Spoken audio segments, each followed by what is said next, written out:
قال اللہ تعالیٰ فی القرآن المجید اعوذ باللہ من الشیطان الرجیم بسم اللہ الرحمن الرحیم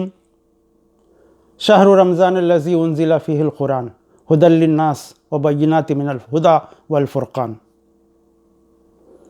محترم بزرگوں، نوجوان ساتھیوں، دوستو، السلام علیکم ورحمۃ اللہ وبرکاتہ۔ یوں تو رمضان کے مہینے میں بہت سی نیکیاں کرنے کے سلسلے میں لوگ ہمارے سامنے تذکیری طور پر باتیں رکھتے ہیں، لیکن میں اپنے دوستوں سے درد دل کے ساتھ اور بہت ہی عاجزی کے ساتھ اس بات کی سفارش کرنا چاہوں گا، اس بات کی تذکیر کرنا چاہوں گا، اس بات کی ہدایت دینا چاہوں گا، اس بات کی التجا کرنا چاہوں گا کہ رمضان کے اس مہینے میں جو قرآن کے نزول کا مہینہ ہے، ہم قرآن مجید کی تلاوت اور اس کی ترجمانی، اس کی تفسیر پڑھنے کی کوشش کریں، کیونکہ یہ وہ کتاب ہے جو دنیا میں صرف اس لیے نہیں آئی کہ ہم تراویح میں اس کو پڑھیں اور اس کو بازو رکھ دیں، اس لیے بھی نہیں آئی کہ محض ایک مرتبہ، دو مرتبہ، تین مرتبہ ہم قرآن ختم کر لیں رمضان کے اس مہینے میں، بلکہ یہ کتاب اصل اس لیے آئی ہے کہ انسانیت کو راہ ہدایت دکھائے، انسانیت کو صراط مستقیم پر چلانے کا راستہ، صراط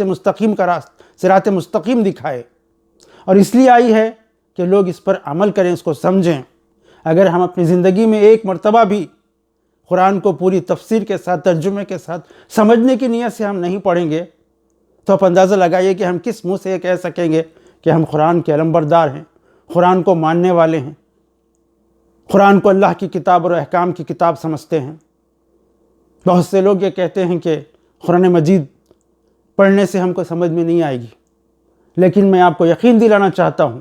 کہ آج کتنے ہی ایسی تفاسیر، کتنے ہی ایسے تراجم، ترجمے موجود ہیں مختلف زبانوں میں۔ آپ یہ بھی نہیں کہہ سکتے کہ مجھے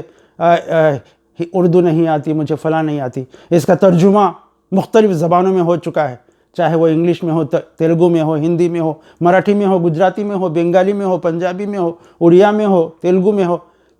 چاہے کتنی، تقریباً ہندوستان کی 16 زبانوں میں اس کا ترجمہ ہو چکا ہے۔ تو اگر ہم اس کو سمجھ کر پڑھنے کی کوشش نہ کریں، کم از کم اس مہینے میں اگر روزانہ ایک پارہ، کم از کم ایک پارہ نہ صحیح آدھا پارہ ہم اس کے ترجمے کو اور اس کو سمجھنے کی نیت سے نہ پڑھیں،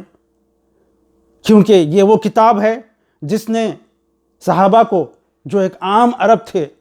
جنگجو قسم کے لوگ تھے، ان لوگوں کی زندگیوں میں کیسا انقلاب پیدا کیا کہ قیامت تک کے لیے آسمان کے ستارے بنا دیے گئے، ہدایت کا نور بنا دیے گئے، صرف اسی ایک کتاب کو پڑھنے، سمجھنے، اس پر عمل کرنے کی وجہ سے۔ ہمارے ایک بزرگ کہا کرتے تھے کہ بیٹے، اگر تمہارے پاس کوئی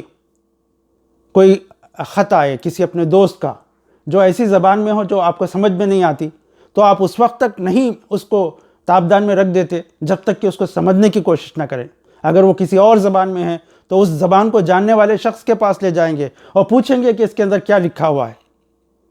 لیکن کتنی بدنصیبی کی بات ہے، اس کائنات کو پیدا کرنے والے نے ہماری کامیابی، قیامت کی جو اصل کامیابی ہے، اس کا راز اس کتاب میں لکھا ہے، اور ہم کو کوئی فکر ہی نہیں ہے کہ ہم اس کو سمجھنے کی کوشش کریں۔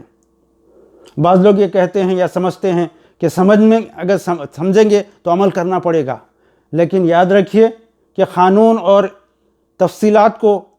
نہ جاننا خود بھی ایک بہت بڑا جرم ہے۔ ہم یہ کہہ کر بچ نہیں سکیں گے قیامت کے دن کہ ہم کو سمجھ میں نہیں آئی یا ہم نے نہیں سمجھا۔ سمجھنا ہماری ذمہ داری ہے۔ اگر ہم نہیں سمجھ سکتے تو بار بار پڑھیں، کوشش کریں، مختلف تفاسیر، مختلف ترجمے پڑھیں، پھر بھی سمجھ میں نہ آئے تو کسی عالم فاضل سے پوچھیں، کسی مفتی سے پوچھیں۔ یہ محض احکامات کی کتاب نہیں ہے، بلکہ یہ وہ معجزاتی کتاب ہے جو انسان کی زندگی میں انقلاب پیدا کرتی ہے،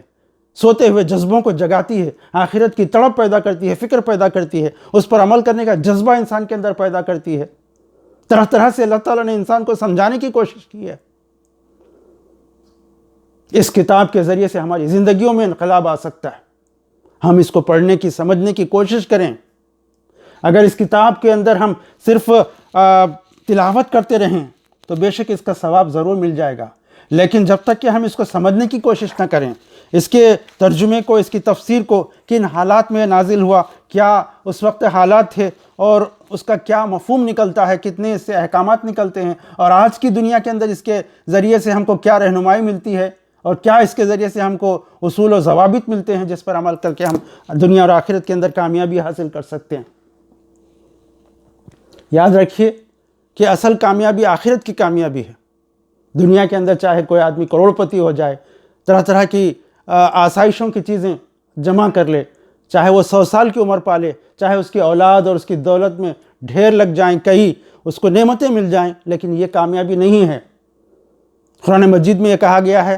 اعوذ باللہ من الشیطان الرجیم، بسم اللہ الرحمن الرحیم۔ اس کا ترجمانی اس طرح ہے، اس کی تلاوت اس طرح ہے کہ قرآن مجید میں ارشاد فرمایا گیا کہ کل نفس ذائقۃ الموت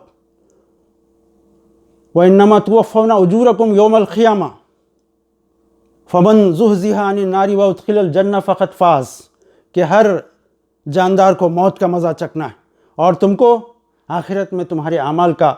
پورا بدلہ دے دیا جائے گا، اور اس دن جو جہنم سے بچا لیا گیا اور جنت میں داخل کیا گیا، اصل میں وہ کامیاب ہے۔